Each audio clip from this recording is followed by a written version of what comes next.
കേരളത്തിലും crude oil ശേഖരമോ? കൊല്ലത്ത് crude oil പരിവേഷണത്തിന് തയ്യാറെടുക്കുകയാണ് കേന്ദ്ര പൊതുമേഖലാ സ്ഥാപനം ഓയിൽ ഇന്ത്യ ലിമിറ്റഡ്. കൊല്ലത്ത് ആഴക്കടലിൽ ക്രൂഡ് ഓയിൽ അടക്കമുള്ള ദ്രവവാതക ഇന്ധന പരിവേഷണത്തിന് 1252 കോടിയുടെ കരാർ ഒപ്പുവച്ചിരിക്കുകയാണ്.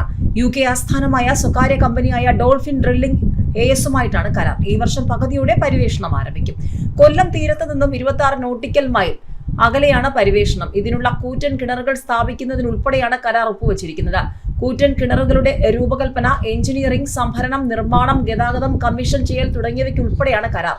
കരാറെടുത്ത കമ്പനി കടലിൽ 5 കിലോമീറ്റർ വരെ ആഴത്തിൽ ഖനനം ചെയ്യാനുള്ള കൂറ്റൻ ഡ്രില്ലുകൾ, റിഗുകൾ തുടങ്ങിയവ എത്തിക്കും. പരിവേഷണത്തിനായി നാവികസേനയുടെ അനുമതി നേരത്തെ ലഭിച്ചിരുന്നു. പരിവേഷണം നടത്താൻ ലക്ഷ്യമിടുന്ന ആഴക്കടൽ മേഖലയിൽ 2020 ഡിസംബറിനും 2021 ജനുവരിക്കുമിടയിൽ നടന്ന പ്രാഥമിക സർവേയിൽ ക്രൂഡ് ഓയിലിന്റെ സാന്നിധ്യമുള്ള 18 മേഖലകൾ തിരിച്ചറിഞ്ഞതായാണ് വിവരം. ആന്ധ്രയിലെ അമലാപുരം, കേരള, കൊങ്കൺ കടൽ മേഖലകളിലായി 4 ബ്ലോക്കുകളിലായി ഇന്ധന പരിവേഷണത്തിനാണ് രാജ്യത്തെ രണ്ടാമത്തെ വലിയ എണ്ണ കമ്പനിയായ ഓയിൽ ഇന്ത്യക്ക് കേന്ദ്ര പെട്രോളിയം പ്രകൃതിവാതക മന്ത്രാലയം അനുമതി നൽകി. അമലാപുരം മേഖലയിലും കേരള, കൊങ്കൺ മേഖലയിലും പ്രാരംഭ നടപടികൾ നേരത്തെ പൂർത്തിയായിരുന്നു.